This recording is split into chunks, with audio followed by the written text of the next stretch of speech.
everyone, welcome to my channel. If you're new here, I'm Sue of Bendnstretch with Sue, and in today's video we continue on with 31 days of Zen. It's day 18 and this week it's all about yoga. So in today's video I wanted to share with you what are the different types of yoga. I'm sure if you hear about yoga, you'll hear many prefixes such as Vinyasa, power, yin. What's it all mean? So what I've done is I've compiled a list of the most popular types of yoga, and I thought that I would give you a little bit of an explanation of what each type is, which can help you in your exploration to see what best resonates with you. And I really do encourage you to try some different types, and of course different teachers with different types will also. First, there's Hatha Yoga. Hatha Yoga is really what embodies the whole of the physical postures, also known as asanas. And there are other branches of yoga such as Raja, Kriya, and even Karma, which do not focus on the physical. And then there's Vinyasa Yoga. This one's considered to be the most athletic type of yoga, and it can fall under the umbrella or the title of Ashtanga, power, flow yoga, prana yoga.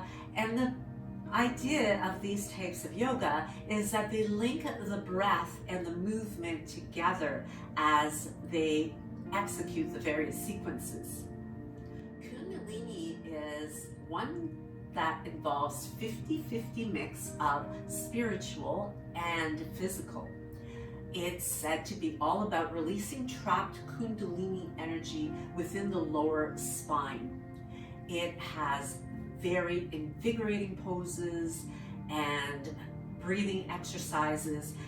Quite often it will involve some chanting as well as mantras and some meditation. Bikram is a sequence of poses that is done in a 105 Fahrenheit degree temperature room and 40% humidity. Now, most of these studios have now been converted to hot yoga studios in an attempt to disassociate themselves from the founder of this particular practice, who was exposed in several scandals in the United States. Yin yoga is a practice that is done right on the mat, mainly seated, laying, or even prone position. And the poses are held for a longer period of time. While some of these other practices are more superficial and stretching muscle, this one is about stretching connective tissue, such as the fascia, tendons, and ligaments. The poses are held anywhere from 2 to 6 minutes, or even longer. Ashtanga Yoga, which I mentioned earlier as one of the Vinyasa style practices, is done in a more vigorous manner, and it usually begins with 5 sun salutations A followed by 5 sun salutations B. Mysore style is SelfLed, where it's assumed that the participant knows the entire sequence, so it's not for the beginner, and it's also a mix of standing and floor poses.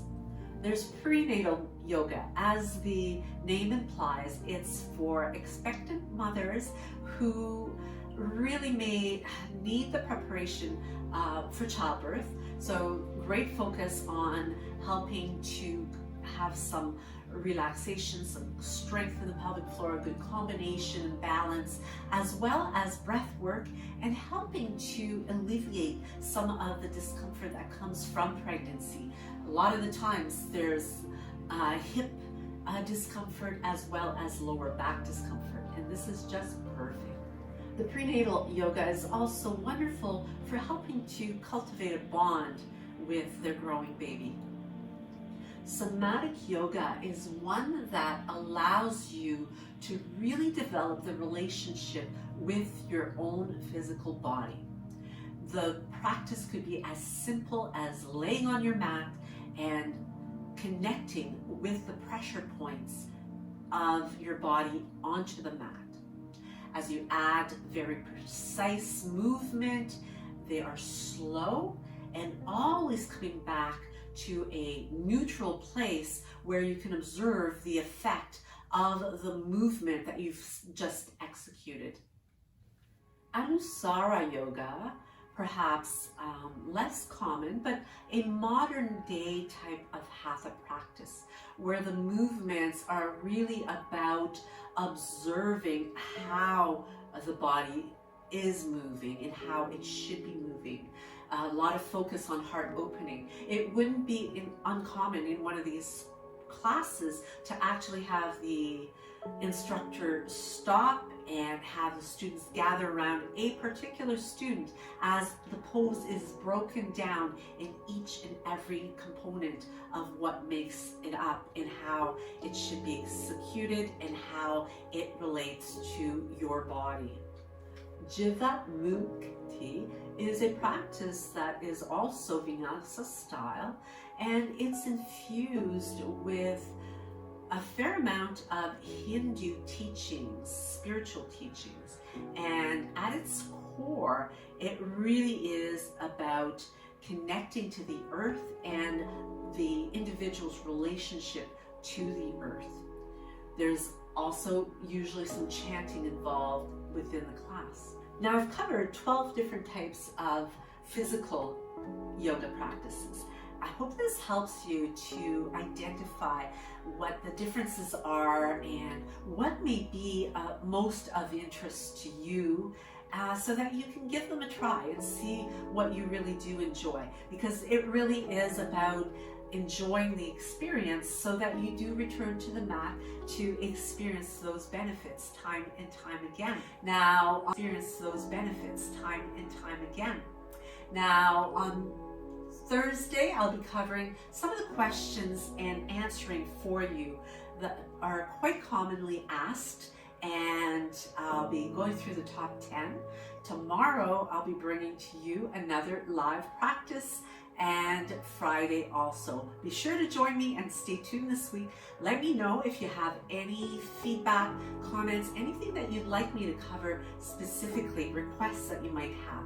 With that, I hope that you enjoyed your time here. Don't forget to subscribe if you haven't already. Give me one of these if you haven't, and as well, be sure to hit that notification bell so you'll know when I upload new content, because it's happening every single day this month.